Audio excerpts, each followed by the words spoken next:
नाम कविता है और मैं 35 साल की है। मैं एक साधारण हूँ लेकिन खुशहाल महिला हूँ। आज मैं आपको अपनी और अपने बेटे की एक असाधारण घटना सुनाने जा रही हूँ। जैसा कि आप जानते हैं, मेरे पति ने कुछ समय पहले मुझे छोड़ दिया था। उसने एक 18 साल की लड़की के साथ भागकर नया जीवन शुरू कर लिया।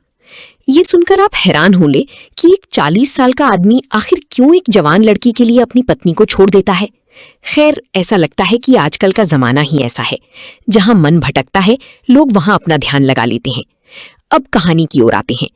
ये एक दिन की बात है जब मैं और मेरा बेटा खेत में धान रोपने के काम में लगे हुए थे। शाम होने को थी और तभी अचानक आसमान में बादल घिर आए। कुछ ही समय बाद तेज बारिश शुरू हो गई और हम खेत में ही फंस गए। खेत के पास एक छोटा सा पंप हाउस था और हम दोनों वही बारिश रुकने का इंतजार करने लगे।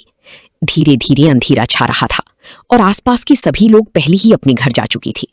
बारिश थोड़ी कम हुई, लेकिन अब तक मेरे कपड़े पूरी तरह भीग चुके थे। ठंड लगने लगी थी और मैंने अपनी भीगी कपड़ों को ठीक करने की कोशिश की।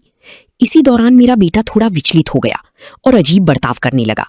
उसकी सांसें तेज हो गई और वो मुझे बड़ी बड़ी आंखों से घूरने लगा। उसकी इस प्रतिक्रिया से मैं खुद भी थोड़ा असहज हो गई। मुझे समझ नहीं आ रहा था कि उसे अचानक क्या हो गया। मैंने उससे पूछा, क्या हुआ, तू ठीक तो हो? लेकिन उसने कोई जवाब नहीं दिया। बस मुझे ऐसे देखता रहा जैसे कुछ कहना चाह रहा हो, लेकिन कह नहीं पा रहा। बारिश अब भी हल्की हल्की हो रही थी और हम दोनों अभी भी पंप हाउस में फंसे हुए थे। मैंने सोचा कि शायद ठंड की वजह से उसका बर्ताव ऐसा हो रहा हो, इसलिए मैंने उसे अपनी ओर बुलाया और कहा, तुम्हें ठंड लग रही होगी, पास आकर बैठो। वो धीरे धीरे मेरे पास आ गया और मैंने उसे गली से लगा लिया ताकि वो गर्माहट महसूस कर सके। मुझे भी ठंड महसूस हो रही थी, लेकिन इस अजीब स्थिति ने मुझे और भी असहज कर दिया। कुछ पल बीतने के बाद बारिश थमने लगी थी और मैंने सोचा कि अब हमें घर के लिए निकल जाना चाहिए। मैंने अपनी कपड़े ठीक किए और उसे कहा, चलो अब घर चलते हैं। वो चुपचाप उठ खड़ा हुआ और हम दोनों खेत से बाहर निकलने लगे। रास्ते में मैं सोच रही थी कि आखिर उसे क्या हुआ था और क्यों उसने ऐसा अजीब बर्ताव किया। लेकिन मैंने ये फैसला किया कि इस बारे में घर जाकर उससे बात करूंगी ताकि स्थिति को बेहतर ढंग से समझ सकूं। घर पहुंचते ही मैंने उससे पूछा, तुम्हें क्या हो गया था वहां? तुम इतनी विचलित क्यों हो गई थी? वो कुछ पल चुप रहा और फिर धीरे से बोला, मुझे माफ कर दो माँ, मुझे समझ नहीं आया कि मुझे क्या हो रहा था। मुझे अजीब सी घबराहट होने लगी थी। उसकी बात सुनकर मैं थोड़ी राहत महसूस की, क्योंकि मुझे लगा कि ये सिर्फ एक अस्थायी स्थिति थी जो शायद उस समय की परिस्थिति की वजह से उत्पन्न हुई थी। मैंने उसे दिलासा दिया और कहा, कोई बात नहीं, बस आगे से ध्यान रखना। अगर कभी भी तुम अजीब महसूस करो तो मुझे तुरंत बता देना। उस रात मैंने उसे आराम से सोने दिया और खुद भी सोने की कोशिश की, लेकिन मेरे मन में सवाल अब भी घूम रही थी। क्या वो सचमुच घबराहट थी या कुछ और? इस बारे में सोचना मैंने अगले दिन के लिए टाल दिया, क्योंकि कभी कभी कुछ सवालों के जवाब समय के साथ खुद ब खुद निकल जाते हैं। एक दिन शाम को मैं नाश्ता बना रही थी और मेरा बेटा अपने कमरे से निकला। जैसा कि हर रोज होता था, उसकी हरकतें पूरी तरह से सामान्य थीं, जैसे कल रात कुछ हुआ ही नहीं था। मैंने सोचा शायद वो सच में अस्थायी घबराहट है और इस पर ज्यादा ध्यान देना सही नहीं होगा। दिन का समय था और हम दोनों अपने अपने कामों में लगी हुई थी, लेकिन मेरे मन में अब भी कहीं ना कहीं वो सवाल बना हुआ था। इसीलिए जब मुझे एक मौका मिला, मैंने उससे हल्की फुल्की अंदाज में फिर से बात शुरू की। मैंने कहा, तुम्हें याद है कल खेत में क्या हुआ था? मैंने देखा था कि तुम अचानक घबरा गई थी। वो कुछ क्षण के लिए शांत रहा और फिर बोला, माँ, मुझे खुद नहीं समझ आ रहा कि क्या हुआ था। शायद बारिश, ठंड और उस अंधेरे ने मुझे थोड़ा डरा दिया था। मैंने उसकी बात को ध्यान से सुना। उसकी आवाज में एक ईमानदारी झलक रही थी और मैं समझ सकती थी कि वो खुद इस अनुभव को लेकर उलझन में था। मैं भी उसे और ज्यादा परेशान नहीं करना चाहती थी, इसलिए मैंने बात बदल दी और कहा, कोई बात नहीं बेटा, हम सब कभी कभी अजीब महसूस करते हैं। कुछ दिनों तक सब कुछ सामान्य चलता रहा, लेकिन एक दिन जब हम फिर से खेत में काम कर रही थी, एक ऐसा पल आया जिसने मुझे सोचने पर मजबूर कर दिया। वे मेरे पास आया और अचानक से बोला, माँ, मैं आपसे कुछ कहना चाहता हूँ। मैंने उसे ध्यान से देखा और पूछा, क्या बात है? उसने थोड़ा हिचकिचाया, लेकिन अब मुझे समझ आ रहा है कि वो घबराहट नहीं थी। शायद मैं आपको ऐसी हालात में देखकर खुद को संभाल नहीं पाया था। उसकी ये बात सुनकर मैं चौंक गई। मेरे मन में कई सवाल उठने लगे। क्या ये सिर्फ एक संकोच भरी स्थिति थी या कुछ और? मैं उसकी उम्र और मनुष्य क्योंकि तुम ऐसी भावनाओं का सामना कर रही हो, ये उम्र ही ऐसी होती है, लेकिन तुम्हें अपनी भावनाओं को सही ढंग से समझना और उन्हें सही दिशा देना आना चाहिए। उसने मेरी बात को ध्यान से सुना और सिर हिलाते हुए कहा, मैं समझ गई माँ, मुझे माफ कर देना। मैं अब से इन चीजों पर ध्यान दूंगा। इस बातचीत के बाद हमारे बीच एक नई समझदारी और नज़दीकी पैदा हुई। उसने अपनी भावनाओं को बेहतर तरीके से संभालना सीखा और मैंने भी ये महसूस किया कि एक माँ के रूप में मुझे उसकी मानसिक स्थिति को ध्यान से समझने की ज़रूरत है। समय बीतता गया और हमारा रिश्ता पहले से कहीं ज़्यादा मजबूत और भरोसेमंद हो गया। उस घटना के बाद हमारे बीच हर बात को खुलकर कहने और समझने का एक नया रास्ता खुला, जिसने हमारी ज़िंदगी को और भी बेहतर बना दिया। समय के साथ हमारा जीवन धीरे-धीरे सामान्य होता गया। वो घटना जिसने हमें असहज और अनिश्चित बना दिया था, अब पीछे छूट चुकी थी। मेरी बेटी और मेरे बीच अब एक नई समझ विकसित हो चुकी थी। हम एक-दूसरे के प्रति और भी खुलकर बात करने लगे, जिससे हमारा रिश्ता और भी मजबूत हुआ।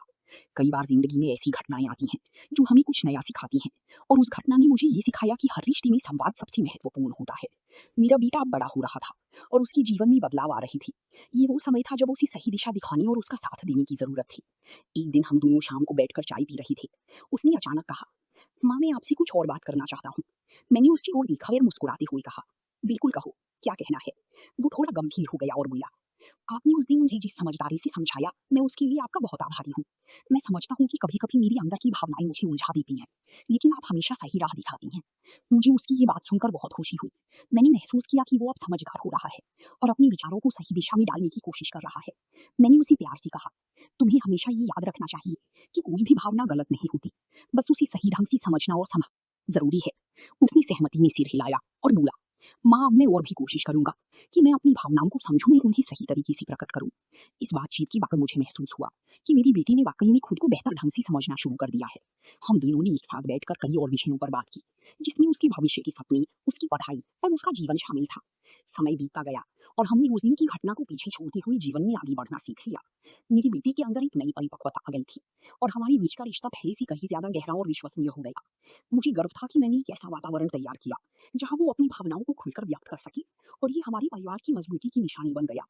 आखिरकार ये घटना हमारे जीवन का सिर्फ एक छोटा सा हिस्सा बनकर रह गई, जिसने हमें बेहतर इंसान और माता पिता बनने में मदद की।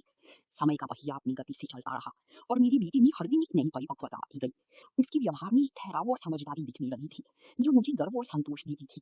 हमारी जिंदगी अब एक नई दिशा में बढ़ रही थी, जहाँ आपसी संवाद और समझ ही हमारी सबसे बड़ी ताकत बन चुकी थी। एक दिन कुछ वर्षों बाद मेरी बेटी ने मुझसे आकर कहा, माँ अब मैं अपनी पढ़ाई पूरी कर चुका हूँ और मैं सोच रहा हूँ कि अब नौकरी के लिए बाहर जाऊँ। मैंने ये बात सुनकर थोड़ा भावुक महसूस किया, क्योंकि माँ का दिल अपने बच्चों को हमेशा अपने पास ही रखना चाहता है। लेकिन मैंने उसकी आंखों में आत्मविश्वास और जोश देखा और मुझे लगा कि अब उसे अपने जीवन में आगे बढ़ने देना चाहिए। मैंने मुस्कुराते हुए कहा, तुम्हें जो सही लगता है वही करो, मैं हमेशा तुम्हारे साथ हूँ। वो मेरे पास बैठ गया और बोला, आपकी वजह से ही आज मैं इतना आत्मविश्वास हूँ। आपने मुझे सही समय पर समझाया जब मुझे सबसे ज्यादा जरूरत थी।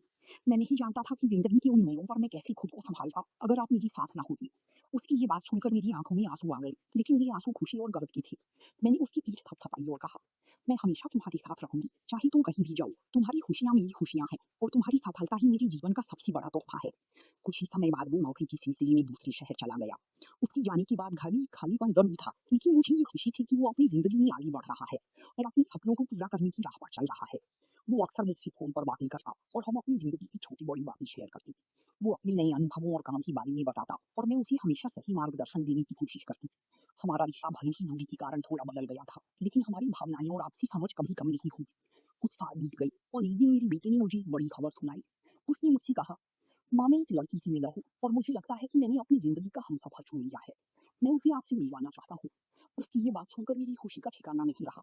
मैंने उसे दिल से आशीर्वाद दिया और कहा, मैं तुम्हारी फैसले का स्वागत करती हूँ।